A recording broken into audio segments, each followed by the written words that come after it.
Halo, kansubire nti mwenna muli bulungi.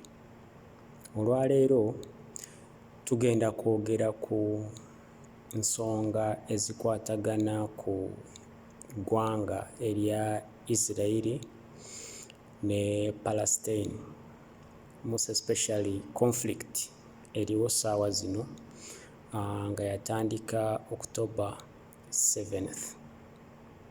Abangi nga bwe mukimanyi. So, njagala okusaba nti gwagenda olaba vidiyo eno kuba ndabye ba bloggers bangi e Uganda. Ba bloggers bangi e Uganda like zino ensonga bazoogerako, but in actual sense they have not taken time to do any research. They have not taken time to look into this issue. Lwa nsonga either bali biased oba tebamanyi. Sijja basalira musango, naye njagala okusaba mwenna abagenda olaba vidiyo eno, bwe nnaayogera ku nsonga ng'owulira ng'ogidawutinga, ng'olowooza nti si ntuufu, please go make research. Educate yourself about these matters. Tokkirizanga okukaayana ku kintu ky'otakozeeko research. Tokkirizanga okukaayananga ku kintu olw'okuba baakugambye. Ompulira bulungi? Tokkiriza kukaayana kintu nti olw'okuba oli yakugambye, kyetunuuliriremu okirabe. Kyetunuuliremu okirabe, okole okusalawo okwo. Ebintu bye ŋŋenda okwogera wano nsooka kugamba nti a lot of people abali e Uganda bambi tebabimanyi. Kye nsobola okugamba naawe alaba vidiyo eno oyinza okuba nga tobimanyi era bigenda kuwulikikanga, sometimes bijja kuwulikikanga ebivvoola, sometimes bijja kuwulikikanga ebinyiiza ebikwasa obusungu olwa nsonga nti gwe ekintu ky'obadde okkiriza nti kirina kubeera bwe kiti ate si bwe kiri. Kozesa essimu yo, osobola okugugulinga, some information is already there. Osobola okunoonya ku any kind of history, but educate yourself. Tokaayana bukaayanye kusinga. It doesn't make sense these days anymore nti okaayanye okusinga, tekikola makulu. So just educate yourself on these issues. Okitegeera? Bablogger abali e Uganda mwenna aboogera ku nsonga za Israel ne Palestine. Educate yourselves about these issues. Mukoleeko okunoonyereza. Bino ebintu muleme kubeera nga Bayisirayiri abaagala okulowoozesa ensi nti zino ensonga zaatandika nga 7 October 2023. Si bwe kiri, si kituufu. Bino ensonga zibadde zigenda mu maaso for over 7 decades. Okitegeera? Decade ebeeramu emyaka 10. So zino ensonga zibadde zigenda mu maaso gwe atakimanyi mu Isirayiri okumala emyaka egisukka mu 7. Oyinza okwebuuza nti kati ky'ogamba Isirayiri, like ky'ogamba nti ensi Isirayiri teyaliiwo okumala emyaka 7. Kitegeera? 75 years ago. Kitegeera? So make research. Ebintu byengenda okwogera wano sigenda ku I'm not going to be tugenda kubitunulamu mpola mpola, part by part. Oyinza okugamba tebikukwatako. These things kyenjagala tubyogereko, njagala otegeere oba olabe double standards eziri mu nsi ze musinga okwenyumirizaamu. America, zi Canada, zi Bungereza na zino ensi abantu ze balimu, endala ez'Abawarabu gye mugenda okukola, olabe double standards, olabe how like they are rigged, how they are divided. Zino ensonga zikuyigiriza ebintu bingi era olabe ojja kutegeera ne lwaki ssaawa zino olutalo lwa Ukraine luli mu kukomekkerera. It's in the last phase and it's coming to an end. Bw'oba obadde onfollowinga before from TikTok channels zange ojja kusanga nti I'm among the first people abagamba nti when this conflict broke out on October 7th, I'm among the first people abavayo ne bagamba nti this conflict waliwo abantu abagifunamu. Mujja kunsonyiwa ngenda kwogera bino nabiri. Waliwo abantu abagifunamu nga October 7th abantu be bayita Bahamas oba ba resistance aba Palestine balumba ebitundutundu bya Isiraeli ebibaliraanye ne batta Abayisiraeli. Sigenda kugamba nti batta Abayisiraeli bwe bati lwa nsonga eyo issue nayo eri complicated, kuba n'Abayisiraeli bennyini olwatuuka ne bettirako abantu baabwe. Kitegeera abajja okutaasa nawo olwatuuka ne batta abantu baabwe, eyo nayo nsonga mpanvu eri awo. Kati I'm going to talk here and there, ngenda kukwata eno nkwata eri, naye kati sooke kubaani abafunamu, kubaani abafunyeemu mu luno olwa lwewandiise zino entategeeragana, kuba zino nze nziyita butategeeragana obuli wakati w'Abayisiraeli n'Abapalestine. Era Abayisiraeli abatuufu be baani era bo Abapalestine be baani? Ye ani nannyini ttaka lye balwanira? Okitegeera, ani nannyini ttaka? Ye abalyagala baavaawa? Those are all questions ze mulina okwebuuza, ze mulina okuddamu. Singa osobola okuddamu ezo ansa, ojja kuba osobodde okumanya ani who's fooling who.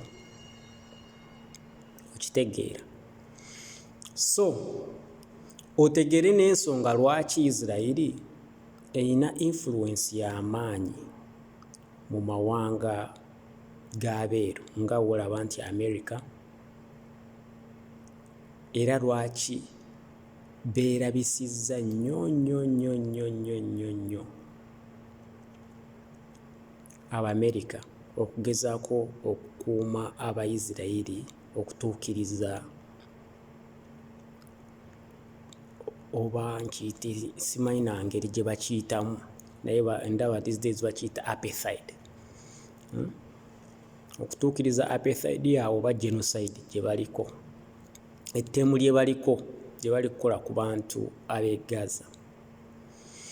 So ojja kwebuuza lwaki Abamerika lwaki babayiirawo nnyo omubiri. Kitegeera, lwaki tewali nsi eyagala boogerako? Ebyo bye bibuuzo by'olina okuddamu. Bw'onaamala obiddamu n'obyanalyzinga ojja kukitegeera kati gwe omuntu ali e Uganda ojja kulowooza nti Israel y'amaanyi nnyo, teri nsi ebeera nga y'amaanyi nnyo nga ssente zeekozesa bagiwampe like teri. Toyinza kubanga oli musajja ng'olina amakaago kuba eri Israel tukitwale for right now tukitwale nti nsi ng'olina amakaago naye ng'omusajja ate ow'amaka amalala y'alabirira famire yo byonna by'okozesa y'abikuwa. Okitegeera, buli lw'oyagala okukola oba ka farming oba ka piggery project nga oyo omusajja nannyini maka malala yakuwa ssente ezo. That is the relationship between the Israelis and the Americans. So propaganda mungi nkimanyi eri abantu abali e Uganda. Fe abantu abali eno gye kitokotera, there is a lot of things bye tumanyi bye mutamanyi naye ng'osobola ate obitegeera nga obinoonyerezaako, because they are not hard to find. The truth is always there before you. Mutegeera bulungi? The truth is always there nga bikuli maaso. Amazima gabeeraawo nga gakuli maaso, just oba olina kutunula hard enough. So n'olwekyo nga we nabagambye olwaleero tugenda kutunula just mu nsonga ntono nnyo, just ntono, to give you what this is about. Lwansonga nti October 7th Bahamas ogenda okulumba Israeli balina ekigendererwa. Kigendererwa kyali ki? Ekigendererwa kino baali baagala bawambe abantu, batwale abantu bwe bayita sawa zino hostages, bawambe Abaisirairi abaali mu occupied parts ezimu eza Palestine ezibaliraanye awo e Gaza, because they broke into the first. Jukira Gaza baagizingako ne bagiteekako olukomera. Kitegeera, ne babasibira mu kikomera nga woosibira ennyumba yo n'ettaka lyo mu kikomera, babazingako ne babateeka mu kikomera mu ngeri eyo nga wogamba nti komera, owulira abantu baliyita open baliyita an open air prison, but they are not prisoners because they have not committed any crime. So oyinza ogiyita oba kidnapping oba hostage situation, kyonna kyoyagala ogiyita, naye si basibe. Weewaawo abazungu bakozesa nnyo ekigambo ekyo nti it's an open air prison. Si basibe, just bali babasinza amaanyi ne babazingirako awo ne babakuumira eyo. So baamenye ekyo ekikomera ne balumba ebitundu ebiriraanyeewo ne bawambayo ku bantu. Of course during the process nabali baba beerwanako ne bettamu abamu ku side zonna. Nga nkola vidiyo eno oba nga ntandika analysis eno, njagala sinti buli kye njogera kigenda kubeera accurate. Ngenda kwogera wano na wali, ngenda bitabulatabula, naye gwe kyowulira nga it's not clear enough, teweewaayo okukaayana, teweewaayo kuyomba, just gwegenda okinoonyerezeeko nga ggwe, era ogenda kulaba nti ne bwe nnaaba nga soogedde mazima gennyini directly, era ojja kgenda okukinoonyerezaako nga amazima tegali wala na kiki kyenkugamba. Nga kyenkugamba is an interpretation of ekyo kyolabye oba ky'oresearchinzeeko. So eno embeera oba luno olutalo wakati wa Palestine oba eno conflict okugejja October 7th, waliwo ebigenda mu maaso. Prime Minister wa Israel Benjamin Netanyahu baali bamusalidde omusango. Siri Muganda, so ngenda kutabula Luganda na Luzungu tusobole okutegeera zino embeera, tusobole okutegeera ekigenda mu maaso waffe tuli eno bino ebintu ebihappeningira okitegeera. We know a little bit of more than you know. Kyensobola okugamba lwansonga nti temwagala kusoma, temwagala kunoonyereza, mwagala kuwuliriza mawulire ga ku TV. Amawulire ga ku TV gabalimba, bye boogera si bituufu. Muyige okwenoonyererezaako, bwe baba balina kye babagambyeko genda okinoonyereza okugambe naye abanamawulire bagambye bwe bati, kankigugulingeko wano nkirabe. So Benjamin Netanyahu, Prime Minister wa Israel, yali alina emisango, corruption charges egyali gimuteereddwako nga gyavuganya najjo. Mu eyo process y'okuvuganya n'egyo emisango n'ayagala ajja obuyinza ku balamuzi, kwegamba abeere nga dictator nga alina absolute powers, nga judiciary ya Israel tewali kyesobola mugamba nga yabasalirawo, nga alina overruling powers, nti waba agambye nti bwe kiti nga olaba dictator wabeera ne wagamba nti ago omusango temugwogerako, oba nga bwe balumiriza nga yakikola, oba yatta n'agamba nti awo yo teyatta, nga weekityo we kibeera. Kati okwekalakaasa ne kubalukawo mu Isirayiri yonna, ng'abantu tebaagala kukkiriza nsonga ezo eza Benjamin Netanyahu kubanga alina absolute powers is overlooking the judges, ng'ayagala kukwata mu constitution nga badictator wo bamanyi. Okitegeera, Israel is a democracy, is disguised as a democracy in the Middle East, but it is a dictatorship of the Zionists. Ekyo nakyo kiwanvu bwe ntandika okukinnyonnyola ate nakyo kirala, naye tusigale ku kye tuliko. Kati okwekalakaasa kuno bwe kubalukawo wonna ng'abantu baagala resigninga akiveemu ekintu eky'obwa prime minister, Benjamin Netanyahu osoma history ye bakugamba nti bamuyita magician. He was referred to as the security man, nga yewe ye promoting nti ye ya security ya Israeli yagikwasaganya era yagirina mu ttaano. So mweye embeera ng'abantu bali ku kkubo beekalakaasa baagala ave mu ofiisi, ayagala kukwata mu constitution tebakkiriza, alemeddeko ng'era dictator w'abeera. Abano abasajja aba Hamas oba aba Palestine bakozesa omukisa ogwo ne bagenda mu Isirayiri. Awo sooka osimbewo akati. Eyo embeera ng'ekyali awo, Russia ne Ukraine baali mu lutalo. Njagala tutegeera ani yafunamu mu kintu kino era sofa kiyimiridde kitya. Russia ne Ukraine baali mu lutalo. Olutalo, conflict eno bwebeerawo, definitely Omumerica aba alina okusimba akati mu byonna byakola. Omumerica n'agenda ataase Isirayiri oba atunde mu nsonga za Isirayiri. Ate Omumerica waaba agenze agenda ne banne bonna ba Canada, ba Australia, ba Bungereza, baani, which means Ukraine erekeddwa ng'eri like basimbyewo akati basooke bakwasaganye eri ensonga. Ffenna tuli kiriya ku nsonga eyo. Kati abo babiri ekitegeeza nti ani ali ku advantage wano? Russia. Okitegeera, totawula sinna kugamba nti zino ensonga za Palestine ne Russia birina we bikwataganira. Just tulaba ani afuna mu nsonga eno sofa.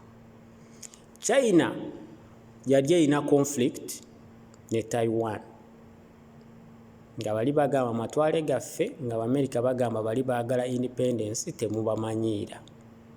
Kitegeera, nga bali mu lutalo mu conflict eyo nabano basikagana mugwa.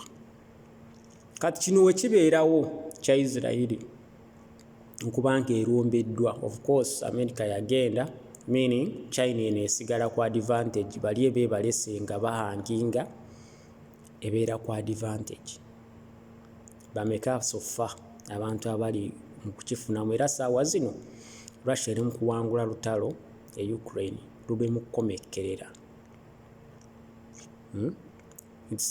Kiringa wogamba nti the last kick of a dying horse. Kitegeera luli mu kukomekkerera kuba tebakyalina ssente za kubawa, ssente balina ziwa Abayisirayiri. Tegeerekese bulungi. Ekyo ng'okitadde awo ne China eri tewakyali eri eyekola effujjo lyayo nga bulijjo ekuyiikiriza abaliraanwa naye nga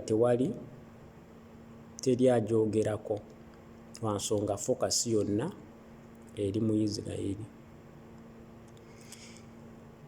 Ekyokubiri, Saudi Arabia yali egenda ku normalizinga ties, yali egenda kuteekawo enkolagana wakati wa Isirayiri ne Saudi Arabia. Wali wagenda beerawo enkolagana. Ekyo nakyo tujja kulaba lwaki Saudi Arabia yali eyagala okukolagana n'ensi mu Middle East buli muntu gy'asinga okwewala, buli Arab country gy'esinga okwewala. Ekyo nakyo tujja kitunulamu olabe bo baali bafunirawa ye lwaki it was necessary for them to do that. Kati mu kukola ekyo mwalimu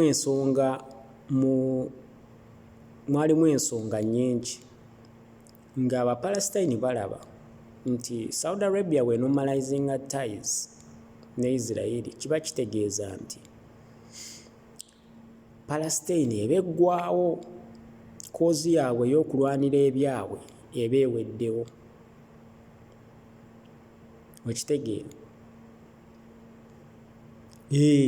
Eba eweddewo. Definitely Iran tekolagana na Saudi Arabia. Ekyo buli omu akimanyi. Tebalina nkolagana wadde China egezaako bagattaganya. Kati Iran we yalaba kino negamba bano abantu baagala kutunda bannaabwe bwe bati cheaply.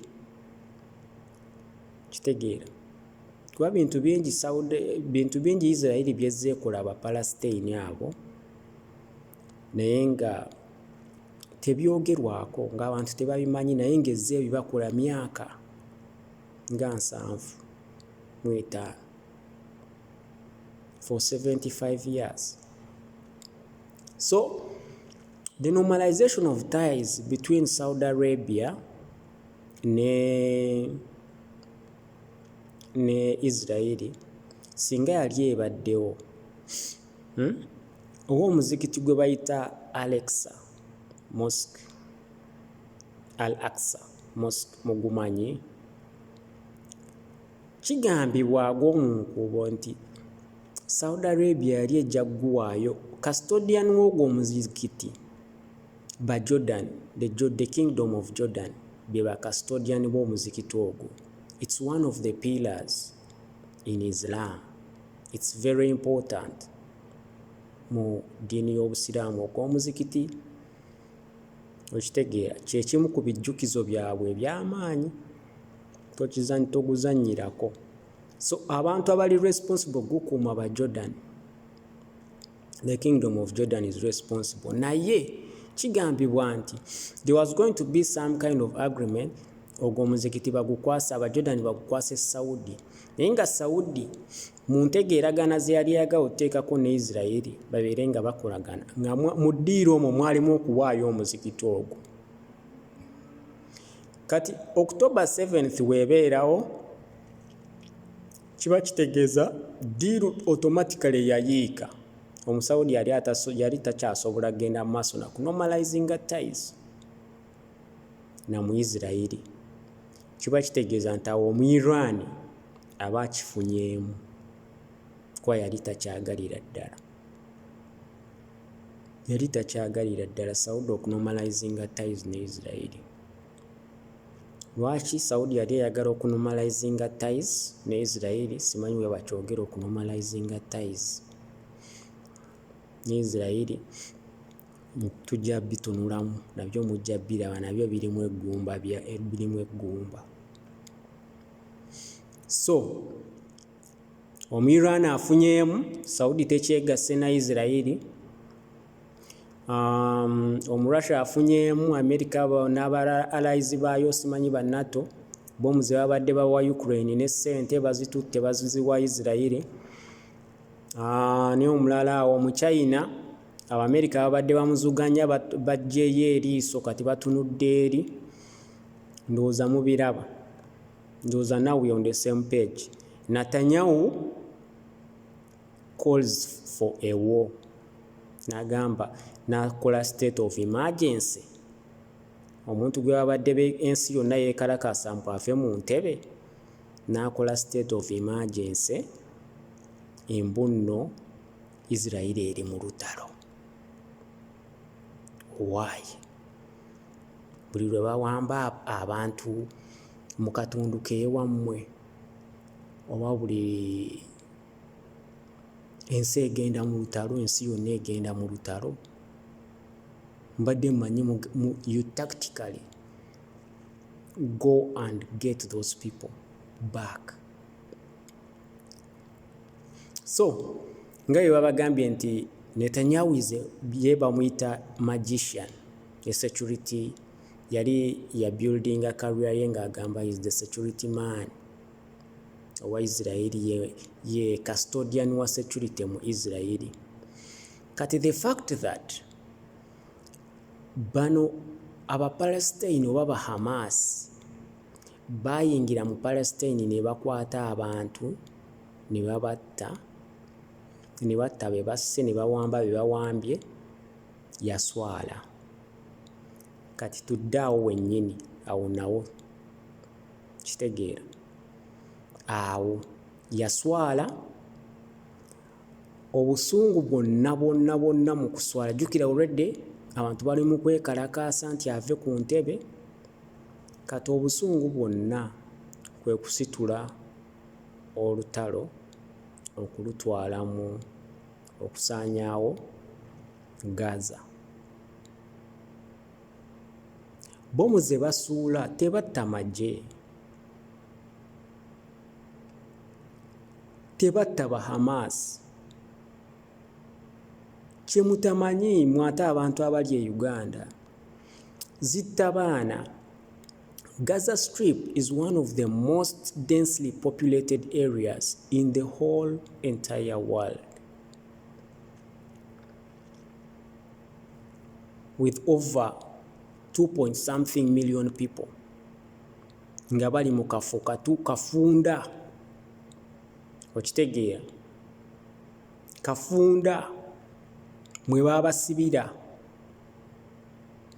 Mu bantu 2 be batta mu bulamu n'owa Hamas omu gwe baba basse. I think you've all seen the videos ez'akatemba biki. Okitegeera? We byatandikira we tuli tetunnatuuka wano juzi we basanze tunnels nga tetunnadda kweziri katemba mbu ze baatulaganga mu kusooka elevator shaft na biki nti tunnels.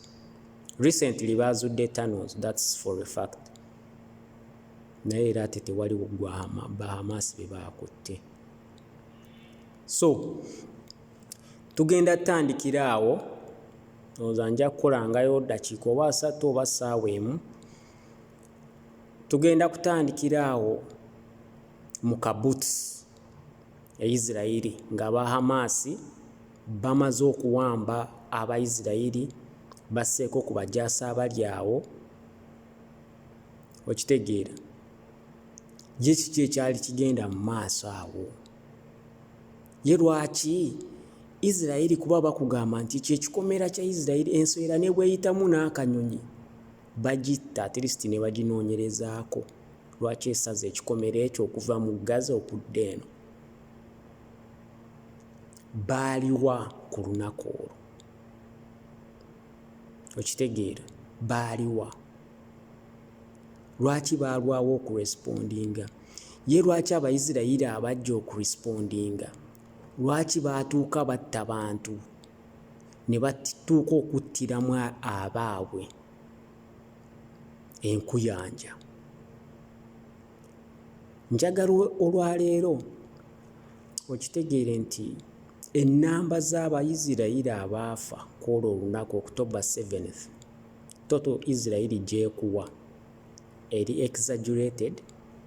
Ekyo ng'okivudde nako bo bennyini bettira abantu abaabwe, era vidiyo weeziri eziraga nti bo bennyini bettira abantu abaabwe. Ndowooza oba ezimu nja kuzisharinga.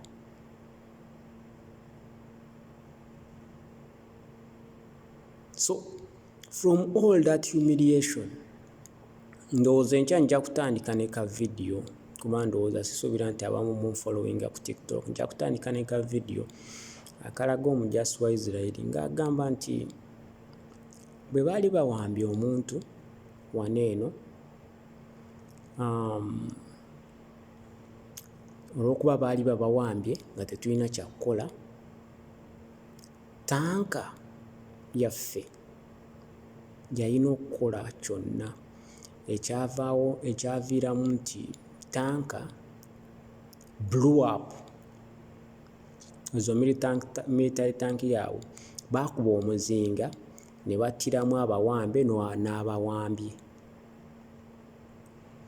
Israel military, the IDF, is advertised as one of the most sophisticated military or first-class militaries in the world, as one of those. Golowooza eyo approach ye yali entuufu? Ye lwaki order yali bwetyo? Biwanvu, biri complicated, birwaza, binyiiza, tebitegeerekeka. Tunaddamu. Love you guys. Peace. Mwongere okusabira bana ba Palestine mutegeere ekituufu. Mwongere okusoma, mwongere okunoonyereza ku zino ensonga, zuula amazima. Don't be biased about these issues. These are people's lives we are talking about. Okitegeera. Bino si bya ddiini, tebabalimba, bino tebiriimu ddiini, tebiriimu ki. Naddala gwe omuntu ali e Uganda nga ku nsi essatu ze baali basazeewo nti baleetemu bano Abayisirayiri so abali mu kutta abantu, nga kwaliko Uganda, wandibadde osoma nnyo ku bino ebintu n'otegeera. Naawe atuula mu church nga pastor akugamba pray for Israel, wandibadde oweebuuza Israel ki gy'ayogerako, gy'agamba tusabire. Ye yavaawa, ye yatandika ddi? Kitegeera.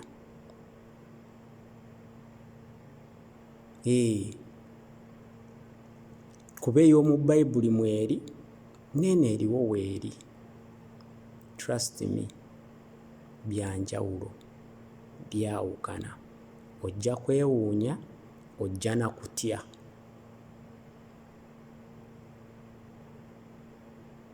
Kyenkugambye nti ebintu bye ngenda okwogera wano, ffe tuli ku ground wano ku scene. We know a lot gye tumanyi.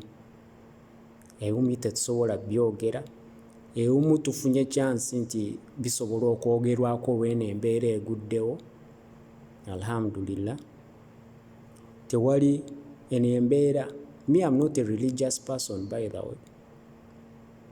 So, sinaako ludda nti mpagiraani, tewali wembifuniramu. Naye it's just because nti babulooga bangi bambi e Uganda nze mbalaba ate nga balina followings ez'amaanyi, bali mu kwogera ku nsonga ze batarisaakinzeeko, ze batategeera wa gye zitandikira na kiki ekigenda mu maaso. They do not have the full picture of what is happening actually. What is happening is a genocide, is apartheid. It's not religious. It's not in any way moral. It's not in any way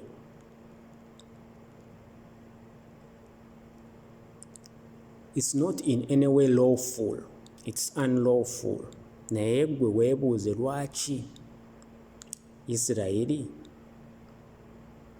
bagikkiriza okukola ebintu ebyo byonna, abalala ne bayimirira just nga bagitunuulidde butunuulizi, ne bagiwa n'obudde gwe kusooka ogenda otta abantu bo, onaamaliriza tunajja ne tulongoosa.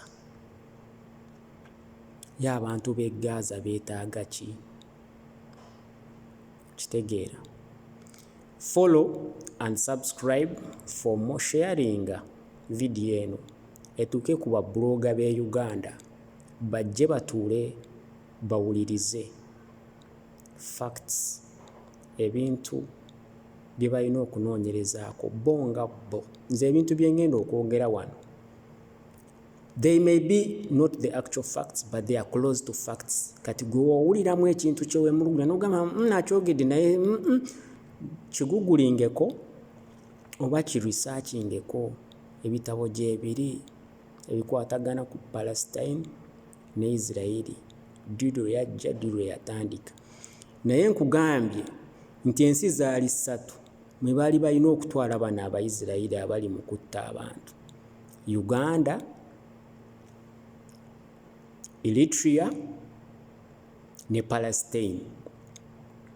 Kati gwe teweebuuza, Moses bw'aba yali abajja mu Kanani nga bagamba be Bayisirayiri, Moses be yajja e Kanani, be yajja mu Egypt n'abatwala e Kanani,